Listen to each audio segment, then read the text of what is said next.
Subscribe कीजिए learning pharmacy channel को and bell icon को दबाइए लेटेस्ट फार्मेसी वीडियो सबसे पहले देखने के लिए। हेलो बच्चों, कैसे हैं आप सब लोग। स्वागत है आपका अपने लर्निंग फार्मेसी चैनल पे। तो बच्चों, जैसे कि आपको पता है अभी कुछ ही दिनों में आपके डी फार्मेसी एग्जिट एग्जाम होने वाले हैं और ये वाले जो क्वेश्चंस हम डिस्कस करेंगे फार्माकोलॉजी के, ये जितने भी आपके कॉम्पिटिटिव एग्जामिनेशन भी होने वाले हैं इस साल, तो उनमें बहुत ज़्यादा बेनिफिट करेंगे बच्चों आपको, क्योंकि कंप्लीट एक्सप्लेनेशन के साथ आपको सब कुछ समझाएंगे। तो वीडियो के एंड तक बने रहें बच्चों। और अभी तक अगर आपने हमारे चैनल को सब्सक्राइब नहीं किया है तो सब्सक्राइब जरूर कर लें। इस तरह के बहुत सारे इंपॉर्टेंट वीडियोज़ हम आपके लिए लेके आते रहेंगे। तो चलिए शुरू करते हैं अपना आज का सेशन।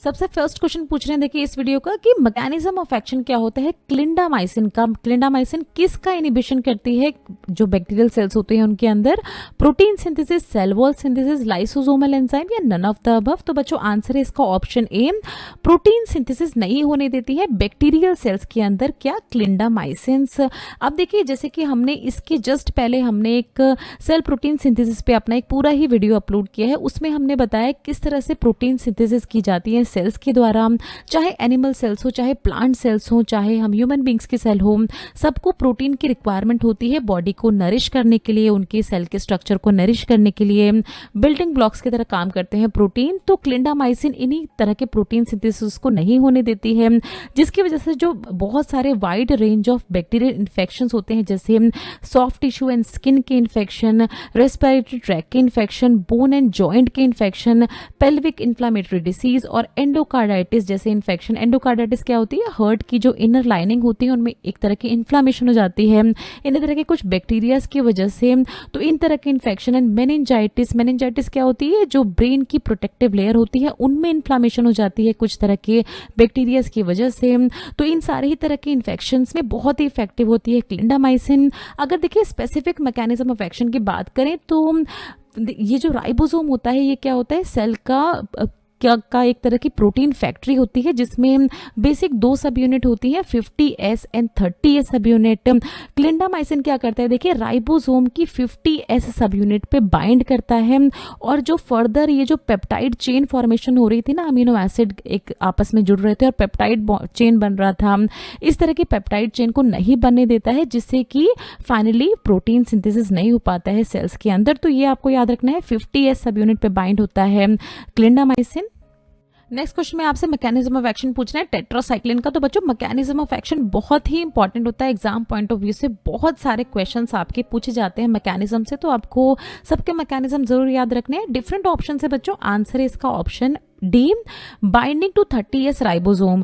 तो अभी हमने प्रीवियस स्लाइड पे देखा था क्लिंडामाइसिन 50S सब यूनिट पे बाइंड करता था राइबोसोम की, वहीं टेट्रासाइक्लिन बाइंड करेगा 30S सब यूनिट ऑफ राइबोसोम पे, और जिसके कारण क्या होगा, ये अमीनो एसिड चेन को ऐड होने नहीं देगा और फाइनली क्या होगा, प्रोटीन सिंथेसिस नहीं हो पाएगा, जो बैक्टीरियल प्रोटीन सिंथेसिस है वो नहीं हो पाएगा और इस तरह से बैक्टीरियल सेल आपस में ग्रो नहीं कर पाएंगे। तो ये है देखिए इसका पूरा ही मैकेनिज्म ऑफ एक्शन टेट्रासाइक्लिन का, जो कि इफेक्टिव होता है देखिए बहुत सारे बैक्टीरियल इन्फेक्शंस के अगेंस्ट, जैसे रेस्पिरेटरी इन्फेक्शन, बहुत सारे स्किन के जो इन्फेक्शंस होते हैं और जो यूटीएस यानी यूरिनरी ट्रैक इन्फेक्शंस होते हैं उनमें प्रिस्क्राइब की जाती है डॉक्टर्स के द्वारा बहुत ज्यादा टेट्रासाइक्लिन और उसके डेरिवेटिव्स। पूछ रहे देखिए सबसे ज्यादा सीरियस एडवर्स इफेक्ट क्या होता है पेनिसिलिन का। स्किन पे रैशेस आ जाते हैं, एनाफाइलैक्सिस हो जाता है, जेरिश रिएक्शन या कन्वर्जन। तो बच्चों आंसर है इसका ऑप्शन बी, एनाफाइलैक्सिस होता है। देखिए एनाफाइलैक्सिस सिर्फ पेनिसिलिन की वजह से नहीं, कोई भी किसी भी तरह की मेडिकेशन अगर पर्सन को सूट नहीं करती है उसकी वजह से भी हो सकते हैं एनाफाइलेक्सिस या एनाफाइलेक्टिक शॉक्स कहा जाता है इनको। और बहुत सारे लोगों को फूड एलर्जीज, जो स्पेसिफिक कुछ फूड होते हैं, कुछ नट्स होते हैं, उनकी वजह से भी इस तरह के एनाफाइलेक्सिस या एनाफाइलेक्टिक रिएक्शंस होते हैं, जिनको अगर समय पे ट्रीट नहीं किया गया तो ये लाइफ थ्रेटनिंग यानी जानलेवा भी हो सकते हैं, पर्सन की जान भी जा सकती है। तो बहुत सारे केस में बहुत सारे लोगों को पता होता है कि किस वजह से उनको इस तरह के एलर्जिक सीवियर एलर्जिक रिएक्शन होते हैं, तो वो अपने साथ इस तरह का एपिनेफ्रिन ऑटो इंजेक्टर अपने साथ रखते हैं। ये जो है देखिए डॉक्टर के द्वारा ही प्रिस्क्राइब किया जाता है इन तरह के लोगों को। जब भी उनको लगता है कि किसी तरह का ट्रिगर हो रहा है, जैसे अगर उनका फेस सूजने लगता है या बॉडी पे अचानक से खुजली होने लग रही है किसी भी तरह की, ये एनवायरमेंटल कंडीशन से भी होता है, मतलब किसी ऐसी जगह पे आप गए हैं जहां पर आपको वेदर सूट नहीं किया है वहां का, तो उस केस में भी होते हैं इस तरह के एनाफाइलेक्टिक शॉक्स। तो जब भी उनको इस तरह के ट्रिगर आते हैं, फेस सूज रहा है, खुजली हो रही है या बहुत ज़्यादा ईचिंग हो रही है, रेडनेस आ रही है बॉडी पे, तो इस तरह के एपिनेफ्रिन ऑटो इंजेक्टर का वो इस्तेमाल करते हैं और वो काफ़ी ज़्यादा बेनिफिट होता है उनको इस तरह की कंडीशन में। तो देखिए यहाँ पर एक और चीज़ और बताइए कि पेनिसिलिन और उसके डेरिवेटिव जो है वो सिर्फ और सिर्फ इफेक्टिव होते हैं बैक्टीरियल इन्फेक्शंस के अगेंस्ट। जो वायरल इन्फेक्शन होते हैं जैसे कॉमन कोल्ड एंड फ्लू, उनमें पेनिसिलिन और उसके डेरिवेटिव जो है उनको प्रिस्क्राइब नहीं किया जाना चाहिए, वो इतने इफेक्टिव नहीं होते हैं। नेक्स्ट क्वेश्चन देखिए, the genetically determine unwanted reactivity to chemical और अ ड्रग इज कॉल्ड। तो इसको सबसे पहले इसका आंसर देख लेते हैं। आंसर है इसका ऑप्शन ए, इडियोसिंक्रेसी।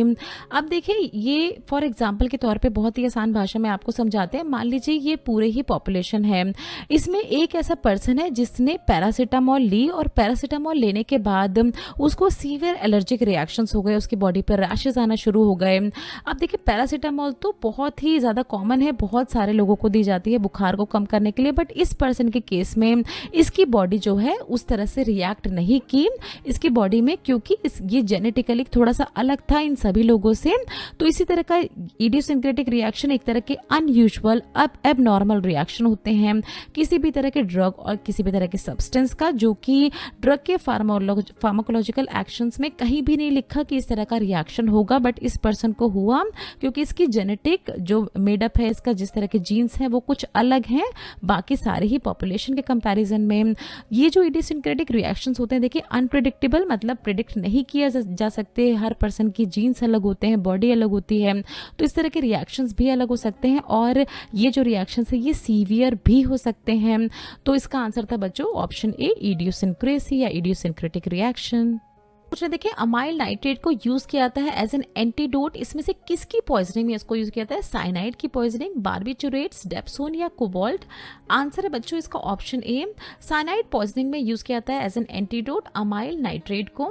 तो बच्चे देखिए जब साइनाइड पॉइजनिंग होती है तो किस तरह के रिएक्शंस होते हैं, पर्सन के जो ब्लड वेसल है वो कॉन्ट्रैक्ट होने लगते हैं, जिसकी वजह से जो भी ऑर्गेन्स है पर्सन की बॉडी के जो ऑर्गेन्स है उनमें ऑक्सीजन सप्लाई अच्छे से नहीं हो पाती और बहुत ज़्यादा घुटन महसूस होती है इस तरह की साइनाइड पॉइजनिंग में।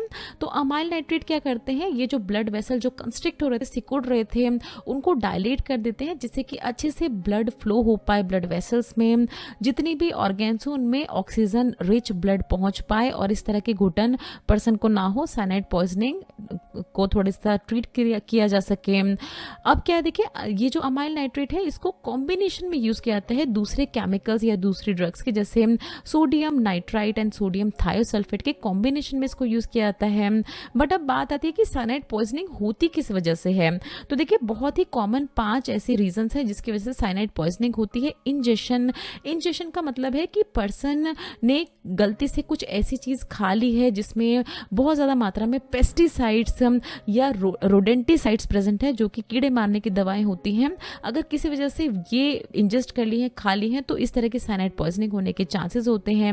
इनहेलेशन मतलब किसी ऐसे एनवायरनमेंट में चला गया है जहां साइनाइड गैस बहुत ज़्यादा है और गलती से उसने इनहेल कर लिया, मतलब ब्रीथ कर ली है बहुत ज़्यादा साइनाइड गैस, तो इस केस में होता है। बहुत ज़्यादा केस में क्या होता है, जो फॉरेस्ट फायर लगती है, जो जंगलों में आग लगती है, उनमें भी इस तरह की साइनाइड गैस बनने लगती है और वहाँ अगर कोई पर्सन मौजूद है, भाग नहीं पाया है, तो इस तरह की साइनाइड पॉइजनिंग उससे भी हो सकती है। बहुत ज़्यादा गैस जो है अपने अंदर लेने की वजह से स्किन पे किसी तरह से साइनाइड एब्जॉर्ब हो गया है, मेडिकल प्रोसीजर में एक्सीडेंटली कोई ऐसा केमिकल चला गया है जिसमें साइनाइड था, वो पर्सन की बॉडी में एक्सीडेंटली चला गया है, इस केस में भी होती है। फूड एंड वाटर कंटामिनेशन, कोई ऐसा फूड खा लिया है, कुछ ऐसा पानी पी लिया है जिसमें साइनाइड प्रेजेंट था पहले से, यानी पेस्टिसाइड्स वगैरह प्रेजेंट थे पहले से ही, तो इस केस में होती है साइनाइड पॉइजनिंग इन सारे ही केसेस में, और जिसको ट्रीट करने के लिए अमाइल नाइट्रेट दिया जाता है। बट आजकल देखिए अमाइल नाइट्रेट से भी ज़्यादा सेफ ऑल्टरनेटिव अवेलेबल हैं, तो इसका भी बहुत ज़्यादा इस्तेमाल आजकल नहीं किया जाता है साइनाइड पॉइजनिंग के केस में। नेक्स्ट क्वेश्चन में देखिए साइड इफेक्ट पूछ रहे हैं आपसे ज़िडोब्यूटेन टैबलेट का, जो कि एड्स पेशेंट्स को दी जाती है। डिफरेंट ऑप्शंस दिए गए बच्चों। आंसर है इसका ऑप्शन ए, बोन मैरो सप्रेशन एक मेजर साइड इफेक्ट होता है ज़िडोब्यूटेन टैबलेट का। देखिए क्या होता है, हमारी बॉडी में जो ये बोन मैरो होती है यही रिस्पॉन्सिबल होती है हमारी बॉडी के रेड ब्लड सेल्स बनाने के लिए। हमारी बॉडी की जो वाइट ब्लड सेल्स होती है हमारी ब्लड की, और जो प्लेटलेट्स होती हैं, तो सभी बनाई जाती है इन्हीं बोन मैरो की वजह से। तो देखिए इन केस में क्या हुआ, एड्स पेशेंट्स के केस में क्या हुआ, ज़िडोविडिन ने बोन मैरो को सप्रेस कर दिया, जिसकी वजह से क्या होगा, देखिए वाइट ब्लड सेल्स बॉडी में कम बनने लगेंगी, रेड ब्लड सेल्स कम बनने लगेंगी और प्लेटलेट्स भी कम बनने लगेंगी। इसी की वजह से जो एड्स पेशेंट होते हैं उनकी इम्यूनिटी काफ़ी कम होती है, क्योंकि इस तरह की मेडिकेशंस उनको दी जाती हैं एड्स को थोड़ा सा ट्रीट करने के लिए। तो इसी के साइड इफेक्ट में हमने देखा बोन मैरो सप्रेशन, जिसमें अनीमिया यानी आरबीसी कम हो गई है, न्यूट्रोपेनिया यानी डब्ल्यूबीसी यानी वाइट ब्लड सेल्स कम हो गई हैं, थ्रोम्बोसाइटोपेनिया यानी प्लेटलेट्स कम हो गई हैं। तो ये 3 टर्म्स भी आपको हमने बताई, ये भी आपको याद रखनी है बच्चों। गैस्ट्रोइंटेस्टाइनल डिस्टर्बेंस जैसी कंडीशन भी होती है इस तरह की केस में, इस तरह की ड्रग के साइड इफेक्ट में, जिसमें nausea, vomiting, diarrhoea, abdominal pain जैसी कंडीशन फेस करनी पड़ती है पर्सन को, हेडेक, फैटिक एंड मस्कुलर पेन जिसको माइल्जिया कहा जाता है। ये सारे ही साइड इफेक्ट देखे जाते हैं ज़िडोविडिन के केस में। इस क्वेश्चन में पूछना, देखिए इनमें से कौन सी ऐसी ड्रग है जो कि एंटी फंगल एजेंट नहीं है, तो नॉट पे आपको जरूर ध्यान देना है बच्चों। डिफरेंट ऑप्शंस दिए गए हैं आपको, आंसर है इसका option D, clofazimine anti fungal agent नहीं है। क्लोफेजिमिन क्या है, तो ये एंटी लेप्रोटिक एजेंट है जिसको लेप्रोसी के ट्रीटमेंट में यूज किया जाता है। यहाँ पर आप देख रहे हैं लेप्रोसी एक ऐसी कंडीशन होती है जो कि माइकोबैक्टीरियम लेप्रेई की वजह से होती है।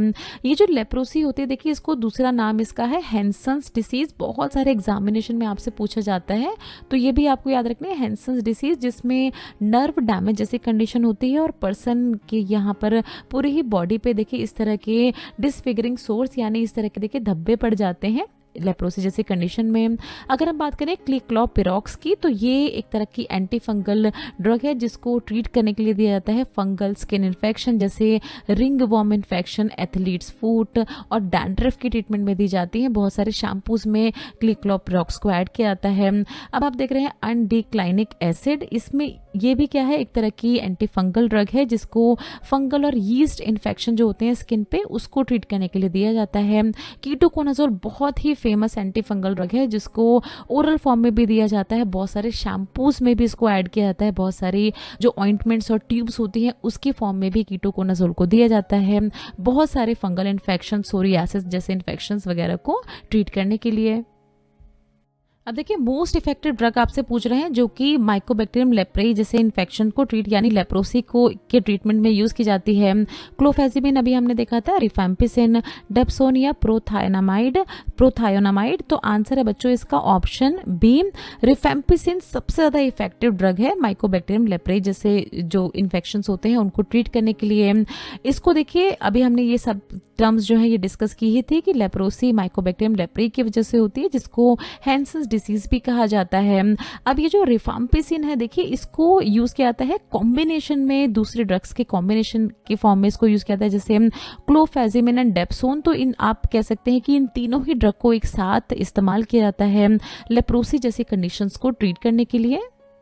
नेक्स्ट क्वेश्चन में पूछ रहे हैं आपसे, देखिए barbiturates are the derivative of, barbiturates किसके डेरिवेटिव होते हैं? डिफरेंट ऑप्शंस दिए गए बच्चों, आंसर है इसका ऑप्शन ए, बार्बिचुरेट्स यूरिया के डेरिवेटिव होते हैं, मतलब यूरिया से डिराइव किया जाते हैं इस तरह के बार्बिचुरेट्स।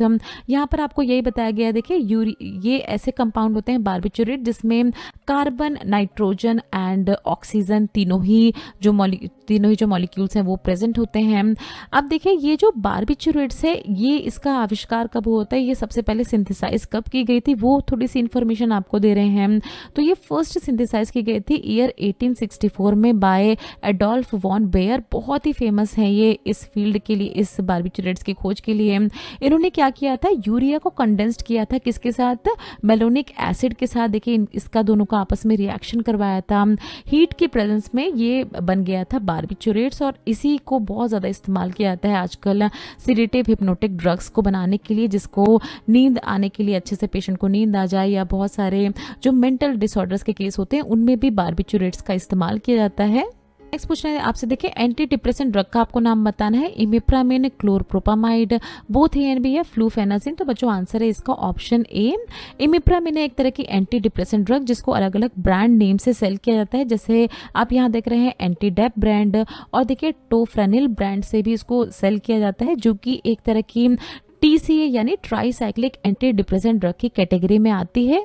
बेसिकली इसको डिप्रेशन के ट्रीटमेंट में दिया जाता है, बट जो एंजाइटी और पैनिक डिसऑर्डर्स होते हैं उनमें भी इसको प्रिस्क्राइब किया जाता है जो डॉक्टर्स होते हैं उनके द्वारा। सो थैंक्स फॉर वॉचिंग बच्चों। नेक्स्ट वीडियो में हम कुछ इसी तरह के और क्वेश्चंस आपसे डिस्कस करेंगे। सो वीडियो अच्छी लगे बच्चों तो वीडियो को लाइक ज़रूर करें, चैनल को सब्सक्राइब ज़रूर करें। इसी तरह से हमें अपना सपोर्ट दिखाते रहें। किसी भी तरह का कोई भी सवाल है, कोई भी अगर डाउट है आपके मन में, तो कमेंट सेक्शन में आप हमसे कुछ भी पूछ सकते हैं। मोस्ट वेलकम है आपके सारे ही कमेंट्स के लिए। तो चलिए मिलते हैं आपसे अगली वीडियो में। तब तक आप लोग अपना ध्यान रखें। ये कुछ हमारे रिलेटेड वीडियोस के लिंक है जिन पे क्लिक करके आप इनको देख सकते हैं। दोस्तों, लर्निंग फार्मेसी पे आने के लिए और ये वीडियो देखने के लिए आपका बहुत बहुत शुक्रिया। मिलते हैं अगले वीडियो में।